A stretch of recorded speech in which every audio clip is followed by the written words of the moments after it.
Hi friends! Lots of you have asked for me to give you some cooking demonstrations online while we're all cooped up for COVID-19, coronavirus, shelter in place, stay at home, all of that good stuff. So we're gonna give this a whirl and see how it goes. It feels a little funny just looking at myself and talking, but we're gonna give it a whirl anyway. So yesterday was my best friend's birthday and we were chatting and she happened to mention that she had this recipe for blood orange bars. And I was like, oh my gosh, send me that recipe because I have blood oranges sitting in my fruit bowl that were kind of getting towards the point where they needed to be used. And right now, especially, I mean, all the time you don't want to waste anything, but especially right now, you don't want to waste anything. So I thought this is going to be a great way to use up some of those oranges. So she sent me the link. I'll post it in the post with this video as well. It's from Inside Brew Crew Life. .com, and it's a blood orange bar, kind of I think in the essence of a lemon bar, but blood orange instead. And I love orange and blood orange, so we're gonna give this a whirl. The first thing we're gonna do is start with the crust. I have preheated the oven. It's going right at the moment at 350 degrees. So make sure that you start that first because we're gonna start with the crust because we need to bake it while we're making the filling. And you'll wanna get like an 8x8 square pan, like a Pyrex dish, and line it with aluminum foil. My aluminum foil happens to be parchment lined. It's really great stuff. So if you want this, I just bought it on Amazon one time, but it's Reynolds parchment with aluminum foil. So it makes a really great kind of non-stick baking surface because it's parchment on the inside, foil on the outside. So get yourself some of that if you want, or just use aluminum foil, and you'll just want to give it a little spray with Pam, whoopsie. Just give it a little spray, make sure that nothing sticks in here. The parchment is pretty non-stick anyway, but just in case, we're gonna give it a little spray. Set that aside and we're gonna make our crust. So for the crust, you're gonna need 3/4 of a cup of butter, softened. So that'll be like 1.5 sticks. So I'm gonna cut this one in half real quick, but I gotta grab my knife.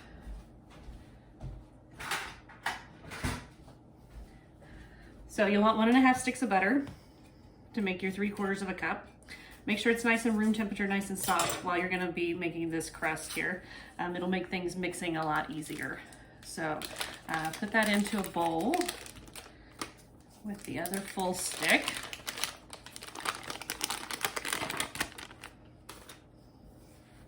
I have my handy dandy little towel around my neck so I can keep my hands clean.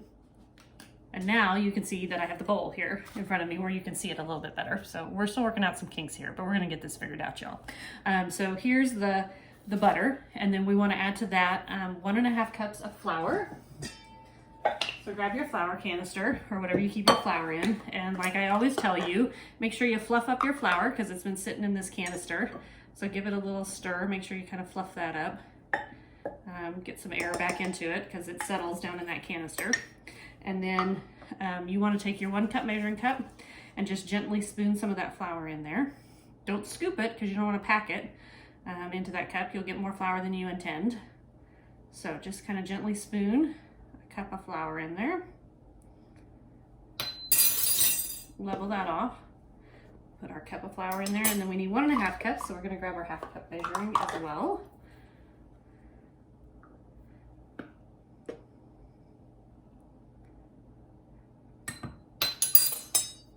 So 1.5 cups of flour. And then we want 1/2 cup of powdered sugar. So we'll set our flour aside here. And according to the recipe, yep, 1/2 cup of powdered sugar. So we're gonna measure out 1/2 cup of powdered sugar here. Put that in. And we're gonna mash this together. And grab a fork really quick. I think that'll work better. At least to start here. So we're gonna mash this together and make ourselves a little kind of crumbly crust. We're gonna make this into a crust here.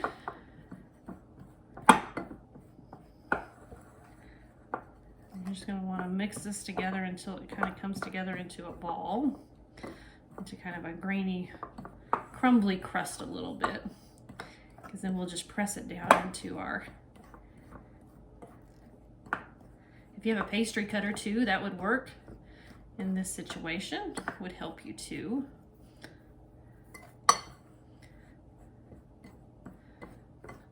You just want to incorporate all that butter into the powdered sugar and the flour.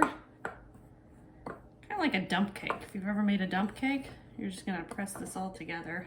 I love those dump cakes where it's just like a yellow cake mixed with the butter. Makes a great crust. So, okay. We're gonna put this down into our pan here. Gently.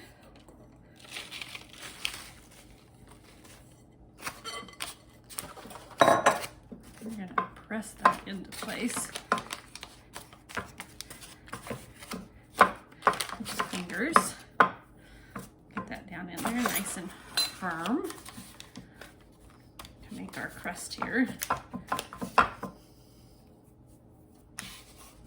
little bit of butter that I didn't get incorporated all the way. He's a little sticky, but that's okay.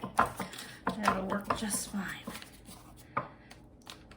You'll have a little bit of gunk on your fingers when you get done here. So you want to rinse that off real quick, but we're gonna make sure we don't lose any butter. We don't want to lose any of that buttery goodness, so we'll make sure that's there. Rinse off your hands real quick.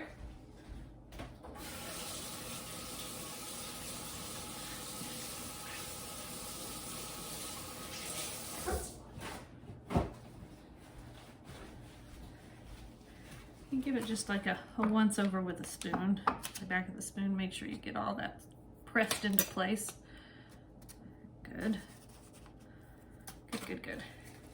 So you're gonna look something kind of like that, okay? So you wanna pop that into the oven.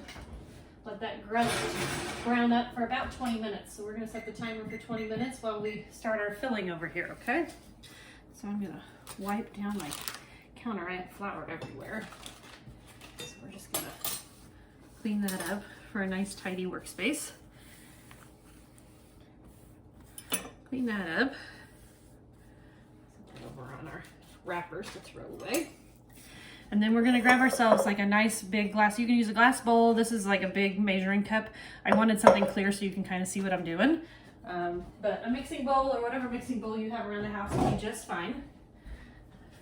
And in that, we're going to put 2 tablespoons of our zest of our oranges, our blood oranges. So make sure you wash these off really, really well.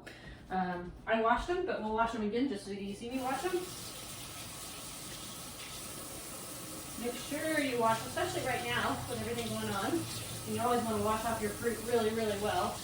But make sure that you get your fruit and veggies washed really well. Get rid of any pesticides or any germies or anything like that that might be on top. And then you're going to want to grab your microplane because we're going to zest these oranges into our filling. So we want about 2 tablespoons of orange zest, which is about an orange. So we're just gonna zest this right in. Just take that, and when you're zesting, you just gently take that skin of that orange across your microplane, and you just barely wanna get the very top layer off. Don't get down into that next part, because that's kind of bitter, down into that pith. On a regular orange, it's a little bit more white. On blood oranges, it's still kind of orangish colored. So just be careful as you're going along that you don't get into that, because it will get kind of bitter on you.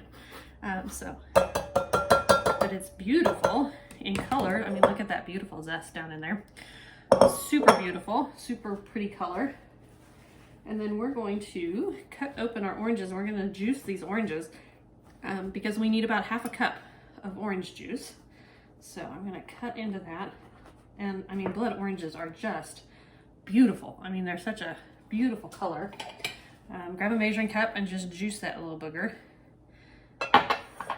Just squeeze it. If you've got a juicer, fantastic. But usually blood oranges are pretty easy to squeeze. So you want to just squeeze those. Get all the juice out of there.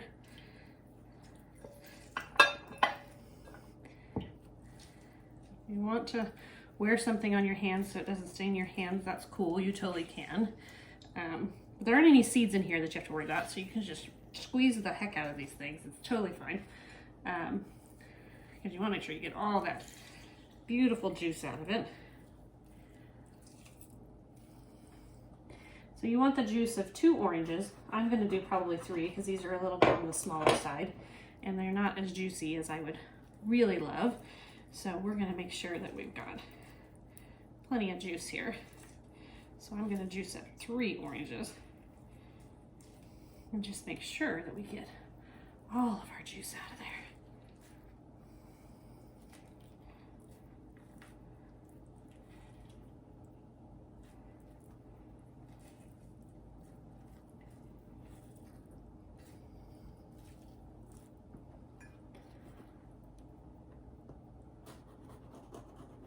And if you don't have enough blood orange juice, you can just juice in some regular oranges too. These are not as juicy as I would usually really love to see, so I may put the juice of a regular orange in with it.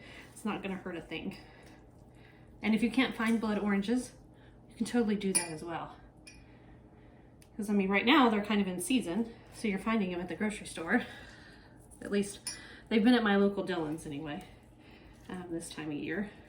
And given the situation with everything going on, I was pleasantly surprised to see them at the grocery store, because I wasn't sure if we'd get any this year, but they're fantastic and they have a great flavor and a beautiful color.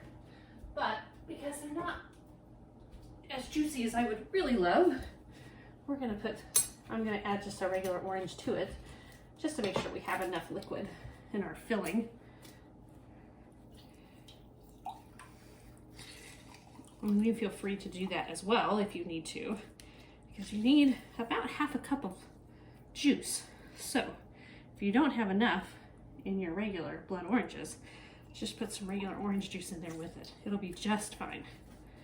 Okay? You can always make this work. And like I said, if you can't find blood oranges, just use regular oranges. Man, these were great. Whew, he's full of juice. It's fantastic.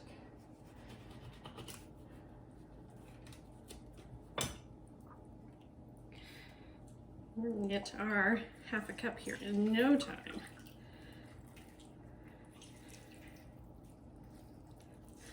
And it's still a beautiful red color, which we can help that along a little bit too if we need to with a little bit of food coloring. No one will ever know. Especially if you've had to dilute it a little bit with regular orange juice, which we had to do just because our blood oranges weren't that juicy. So, half a cup of orange juice, in this case, combination of blood oranges and regular navel oranges. So we got our half a cup here, but you can still see it has that beautiful color from the blood oranges. So we'll put that in to our mixing bowl. I'm gonna get rid of all of these oranges here, real quick like. Forgive me while I clean that up because I want those kind of out of the way. So I'm just gonna send them in the sink for now. We can dispose of those later. And I'm gonna wipe up, I have a lot of orange juice that splattered onto the counter, so we'll wipe that up. But you can see it turned my hands a little bit red, but not too bad. So we've got our orange juice in here, and then we wanna add a cup of sugar. Just good old white sugar.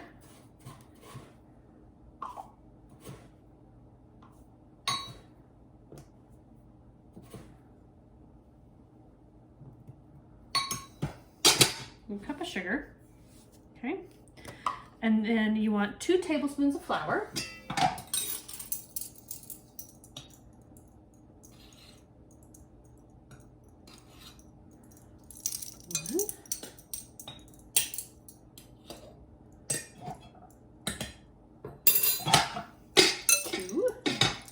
Two tablespoons of flour, a 1/4 teaspoon of salt,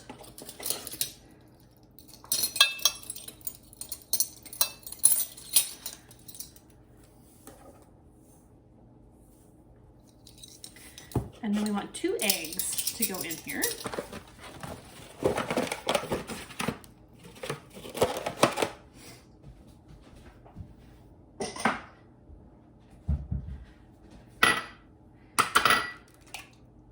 One egg, 2 eggs. Those down in there. Okay. And then I'm gonna add, the recipe does not say this, but I'm gonna add it just because I'm a rebel and I like it that way. We're gonna add a teaspoon of vanilla to this And I'm using Vein vanilla, and this one happens to be Ugandan vanilla that's extracted in orange spirit. So we're just going to amp up our orange just a little bit with the orange liqueur, orange spirits that this is made from. But I love Vein vanilla. It's from locally here in Kansas. It's over in Kansas City. Well, Missouri, Kansas, but over in Kansas City. They make it locally, and so I love to support local, particularly right now. We want to make sure that you can support your local businesses the best that you can, help them through this terrible time. So we want to mix this together. I'm going to grab a whisk to start with, and then we're going to use an immersion blender to really blend it together. I'm going to start it with my whisk here, as you can kind of see, but we want to get all that sugar dissolved in to our orange juice. And you can see it's kind of a unusual color. So if you want to make it just a little bit prettier, you can add a little bit of food coloring, like a maroon or a burgundy food coloring, just to amp up just a little bit of it if you want to. Just to amp up your color just a little bit, especially since we didn't have as much of our blood orange as we'd like. So that's going to make it just a couple of little drops of burgundy or maroon food coloring. I get this locally at Sweet Baking Company, Sweet Baking Supply here in Topeka. They're really fantastic. And right now you can call them, place orders, and they'll have it ready for you, and you can just pick it up, or they can bring it out curbside for you, but you can just pick it up at the shop. They have limited hours that they're open during the week, but you can still continue to get your baking supplies and working with your local businesses. So give them a call. They can still help you with all of your needs that you have right now for baking. I know I had friends that were picking up supplies to make sugar cookies and such for the Easter weekend, for the Easter holiday weekend. But we're gonna take our immersion blender. We're really gonna blend this up because we want to get this really nice and kind of frothy. Okay.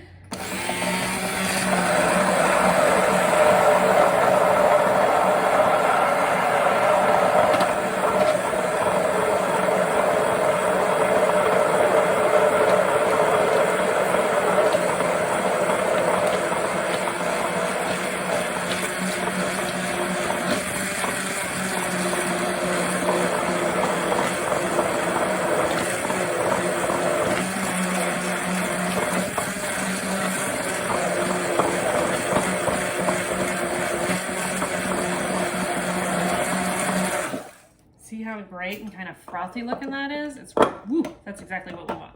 So we're gonna let that sit for just a little bit while we finish up our crust. It has like 9 minutes left. So I'm gonna pause this for just a second, and I'll be back with you as soon as that crust is done. Okay kids, so our timer is just about to go off. You're back with MamaFin in my kitchen, and we have like 5 seconds until this timer goes off on the oven. And we're gonna take this crust out. There it goes. So we basically just started kind of par baking this crust. So it kind of looks pale. It's a slightly golden, but it's not totally like brown. And so just know that that's kind of what it looks like, okay? I'm gonna set it right here beside me on a cooling rack temporarily. I don't want that on my counter. And so our filling has been sitting here for just a little bit. So it was really frothy a minute ago. So we want to just make sure that we refroth this just a little bit. Now, you're probably thinking to yourself, but MamaFin, what if I don't have an immersion blender? What do I do? If you don't have an immersion blender, get one. You'll love it. It's a really fantastic tool in your kitchen. But if you don't have one, if you have a food processor, you can use that too. You can totally just throw this into a food processor and process it in there until it gets light and fluffy as well, okay? Or in a blender if you have a blender. So either of those works. I just love the immersion blender because I can use it right here in the mixing bowl and I don't have to dirty something else up. And I do love this measuring cup, this really big 8-cup measuring cup, because as you'll see when we go to put the filling in the pan, because it's a measuring cup, it has the spout, it has the handle, it's going to make it really easy to pour versus it being in a mixing bowl. So just keep that in mind too. It's also super handy for pancakes because you can mix pancake batter right in here and pour it right into the pan, right out of the spout. So we're going to froth this just a little bit more.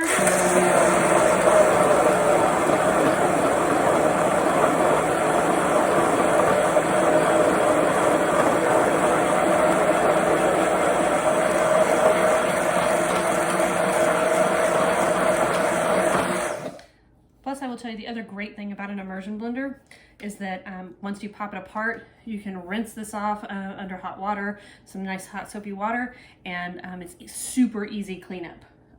You can even, a lot of times you can put them in the dishwasher. And it's easy to store. It doesn't take up a whole lot of room. It takes up a lot less room than a blender. You can make smoothies with it. You can puree soups with it. You can do all kinds of wonderful things. That was a horrible noise. Let's not scoot that. Let's lift and do that.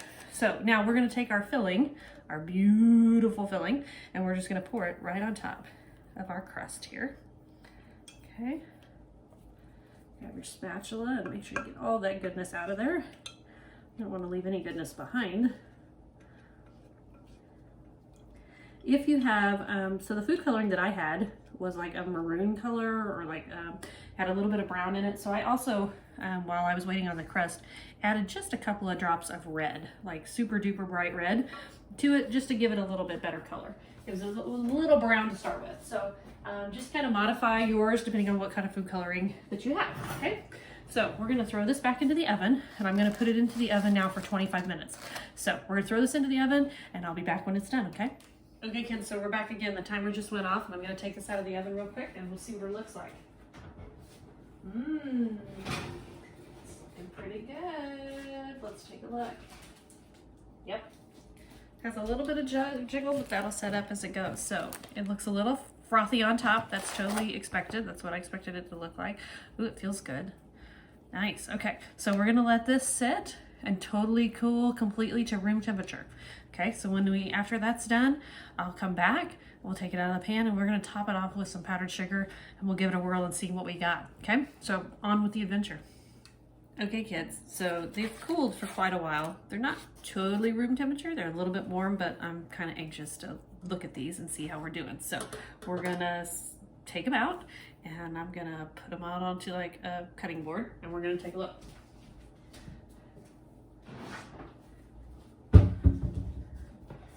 So the parchment paper makes it really easy just to lift it out.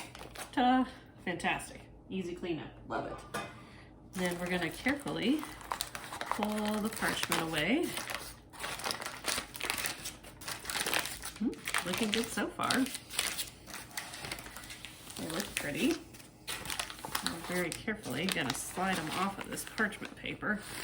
I'm gonna see if I've got it. Very carefully. Yep, there we go. Ever so carefully.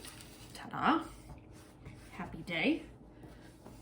And then I've got a little shaker over here of like powdered sugar. It's an old Pampered Chef one. If not, just use like a little sieve with some powdered sugar in it to shake on top. Top these pretties. Some powdered sugar.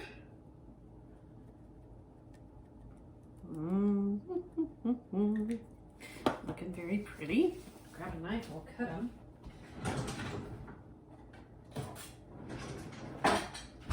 Take a look here, see what we got.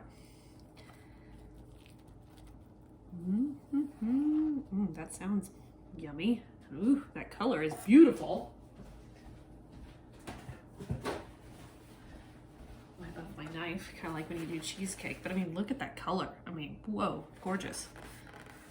Gorgeous. Nice clean knife, like when you do a cheesecake. So we get this beautiful, oh my gosh, these look beautiful. I mean, y'all.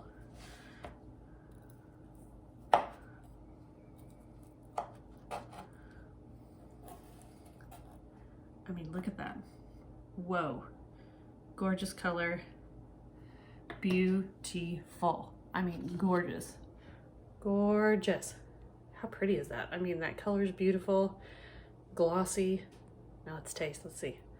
Let's see what we got.